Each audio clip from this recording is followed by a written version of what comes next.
নমস্কার বন্ধুরা, শুভ বিজয়া। কেমন আছেন সবাই? চলে এলাম রাতে রান্না বান্না নিয়ে। তো আজকে একটু পনির বাটার মশলা করব, যার জন্য পনিরগুলো টুকরো করে কেটে নিয়েছি। এখানে একটা প্যান বসিয়েছি।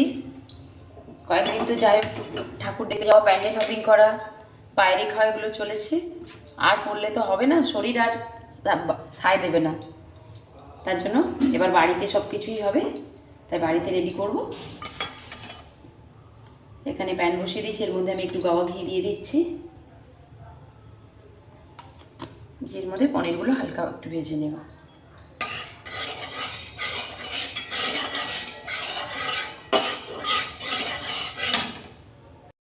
বন্ধুরা, পনিরটা হালকা করে নিয়ে ভাজা করে নিয়েছি।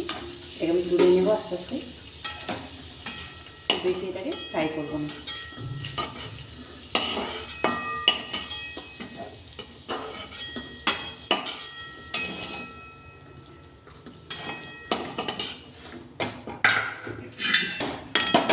এবার এই প্যানের মধ্যেই আমি 4টের মতো চৌকো করে কেটে রাখা পেঁয়াজ, 1 ইঞ্চ মতো আদা, 2-4 কোয়া রসুন, টমেটো, এটাকে একটু হালকা নাড়াচাড়া করে নেব।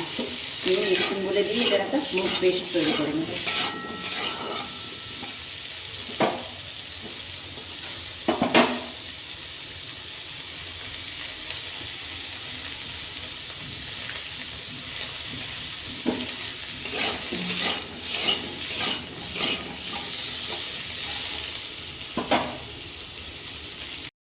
এগুলো পেঁয়াজ, টমেটো, রসুন, আদাটা একটু হালকা নাড়াচাড়া করে নিয়েছি। এবার এটার মধ্যে আমি নামিয়ে নিচ্ছি। নামিয়ে ঠান্ডা করে এটা মিক্সিং করে একটা স্মুথ পেস্ট করে নেব। এর সাথে আরও কিছু অ্যাড করবো, কাজু বাদাম দেবো, একটু পোস্ত দেবো। দিয়ে এগুলো দিয়ে আমি কড়াইটা তখন প্যানটা পরিষ্কার করে নিচ্ছি।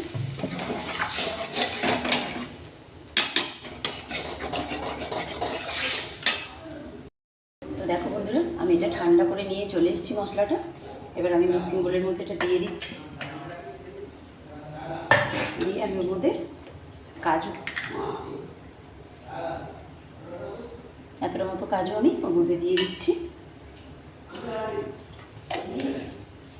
কাজুটা দিয়ে অল্প একটু জল দেবো, যাতে পেস্টটা স্মুথ হয়।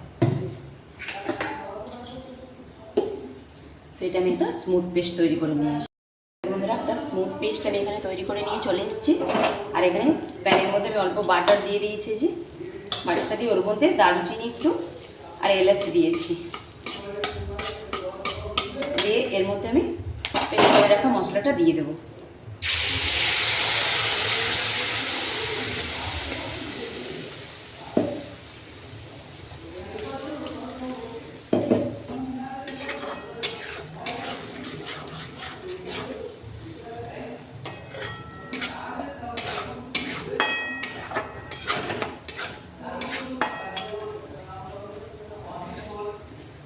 মিক্সিং বোলটা ধুয়ে একটু জলটা আমি ওর মধ্যে দিয়ে দেবো। দেখো, মশলাটা আমি একদম সুন্দরভাবে কষিয়ে নিয়েছি। এবার ওর উপর থেকে আমি পনিরগুলো দিয়ে দিচ্ছি।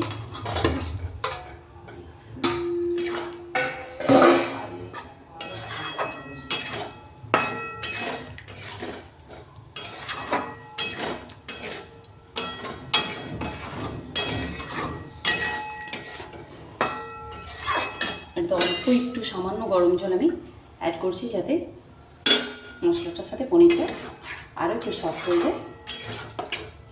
তাহলে এটা রেডি। 1 মিনিট ফুটে গেলেই বাস হয়ে যাবে, এটা রেডি হয়ে যাবে। এখন আমার পনির বাটার মশলাটা রেডি। শুধু ওপর থেকে বাটার দেবো। আমি একটা পাত্রে আগে নামিয়ে নিই, গ্যাসটা অফ করে দিলাম। এখানে আমি একটা পাত্রে এটা নামিয়ে নিচ্ছি।